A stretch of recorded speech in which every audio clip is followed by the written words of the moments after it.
રાજકોટના TRP game zone અગ્નિકાંડ મામલે 3 આરોપીના જામીન તાજેતરમાં હાઈકોર્ટ દ્વારા મંજૂર કરવામાં આવ્યા હતા, જેને લઈને પીડિત પરિવાર અને તેમના વકીલમાં રોષ જોવા મળી રહ્યો છે.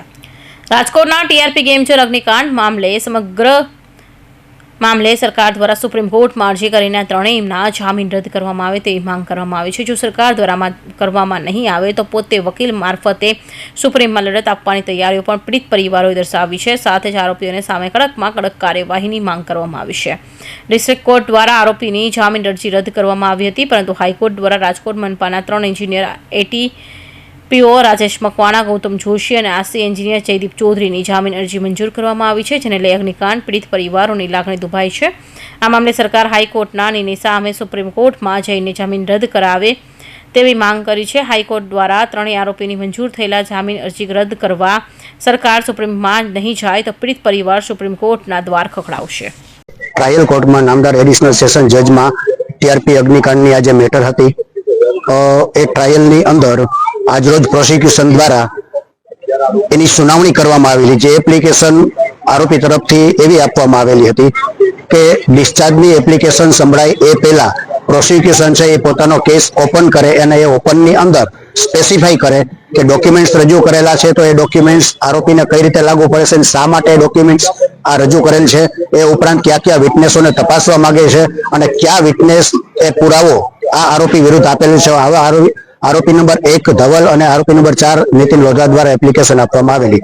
એની આજરોજ સુનાવણી થયેલી અને એ સુનાવણીમાં મેઇન પ્રોસિક્યુશન તરફથી એવી રજૂઆત હતી કે જ્યારે 7/11/2024 ડી રજૂ કરવામાં આવેલું અને ડ્રાફ્ટ ચાર્જ આપવામાં આવેલો એ વખતે જ પ્રોસિક્યુશને પોતાનો કેસ ઓપન કરેલો અને જેની નોંધ પ્રોસિડિંગમાં પણ કરવામાં આવેલ હતી. એટલે આ તમામ સંજોગો હકીકતો લક્ષ્ય લઈ બંને પક્ષની રજૂઆતો લક્ષ્ય લઈ અને નામદાર સેશન્સ અદાલતે બંને આરોપીઓની એપ્લિકેશન છે એ આજે રિજેક્ટ કરેલી છે અને ડિસ્ચાર્જ એપ્લિકેશનો જે આરોપીઓએ કરેલી છે એ આગામી 13/2 સુનાવણી માટે મુકરર કરવામાં આવેલ છે. અને બીજા અપડેટ ટીઆરપીમાં જોવામાં આવે તો કુલ નામદાર હાઈકોર્ટની અંદર 7 એપ્લિકેશનો બેલ એપ્લિકેશનો છે એ ઓર્ડર ઉપર હતી.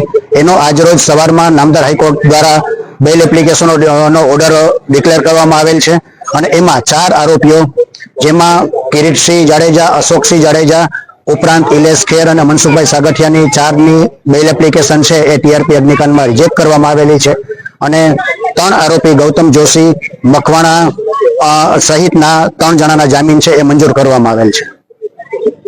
તાજેતરમાં ટીઆરપી અગ્નિકાંડમાં હાઈકોર્ટ દ્વારા મનપાના 3 એન્જિનિયર રાજેશ મકવાણા, ગૌતમ જોશી અને આસિસ્ટન્ટ એન્જિનિયર જયદીપ ચૌધરીની જામીન અરજી મંજૂર કરાઈ હતી. અગ્નિકાંડના 3 આરોપીને જામીન મળવા મુદ્દે પીડિત પરિવારોએ સુપ્રીમ જવાની તૈયારી દર્શાવી છે. સરકાર સુપ્રીમમાં જઈને જામીન રદ કરે તેવી માંગ ઉઠાવી છે. જો આમ નહીં થાય તો એક બાદ એક તમામને જામીન મળી જવાની દહેશત વ્યક્ત કરી આરોપીઓને વિરુદ્ધ કડક કાર્યવાહી કરવાની માંગ કરી છે. તેમજ સરકાર જો આ મામલે સુપ્રીમ કોર્ટમાં નહીં જાય તો 3 આરોપીના જામીન રદ કરવા પોતે સુપ્રીમના દ્વાર ખખડાવવા માટે તૈયારી દર્શાવી છે.